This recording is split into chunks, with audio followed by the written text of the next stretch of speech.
नमस्कार मंडळी, स्वागत आहे तुम्हा सर्वांचे स्टडी मास्टरच्या यूट्यूब चॅनलवरती.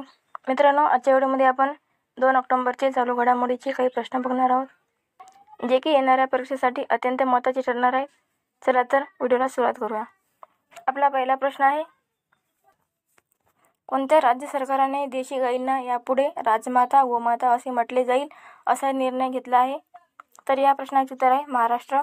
महाराष्ट्र राज्य सरकारने देशी गायींना यापुढे राज्यमाता गोमाता असे म्हटले जाईल असा निर्णय घेतला आहे. त्यानंतर पुढचा प्रश्न, महाराष्ट्र सरकारच्या मंत्रिमंडळाने कोणाला यापुढे राज्यमाता गोमाता म्हटले असा निर्णय घेतला आहे? तर देशी गायींना यापुढे राज्यमाता गोमाता म्हटले जाईल असा निर्णय घेतलेला आहे. त्यानंतर पुढचा प्रश्न, महाराष्ट्र राज्य सरकारने आर्य वैश्य समाजासाठी कोणते आर्थिक विकास महामंडळ स्थापन करण्याचा निर्णय घेतला आहे? श्री वासवी कन्याका आर्थिक विकास महामंडळ असे आर्य वैश्य समाजासाठी आर्थिक विकास महामंडळ स्थापन करण्याचा महाराष्ट्र सरकारने निर्णय घेतलेला आहे. त्यानंतर पुढचा प्रश्न, कोणत्या दिवशी दरवर्षी राष्ट्रीय स्वैच्छिक रक्तदान दिन साजरा केला जातो? तर 1 ऑक्टोबर या दिवशी स्वैच्छिक रक्तदान दिन साजरा केला जातो. त्यानंतर पुढचा प्रश्न, महाराष्ट्र सरकारने कोणत्या समाजासाठी संत नरहरी महाराज आर्थिक विकास महामंडळ स्थापन करण्याचा निर्णय घेतला आहे?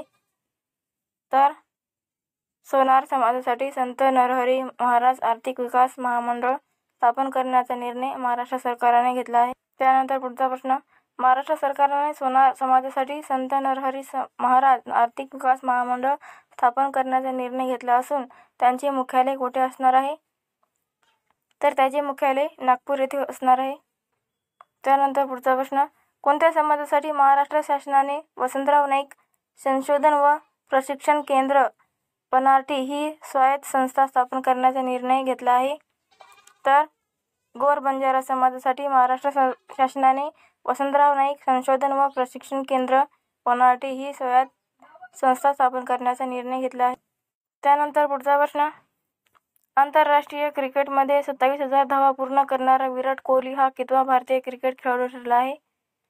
तर विराट कोहली हा दुसरा भारतीय क्रिकेट खेळाडू ठरलेला आहे, ज्याने 27,000 धावा पूर्ण केलेल्या आहेत. त्यानंतर पुढचा प्रश्न, भारताचा क्रिकेट खेळाडू विराट कोहलीने आंतरराष्ट्रीय क्रिकेटमध्ये किती हजार धावांचा टप्पा पार केला? तर त्यांनी 27,000 धावांचा टप्पा पार केलेला आहे.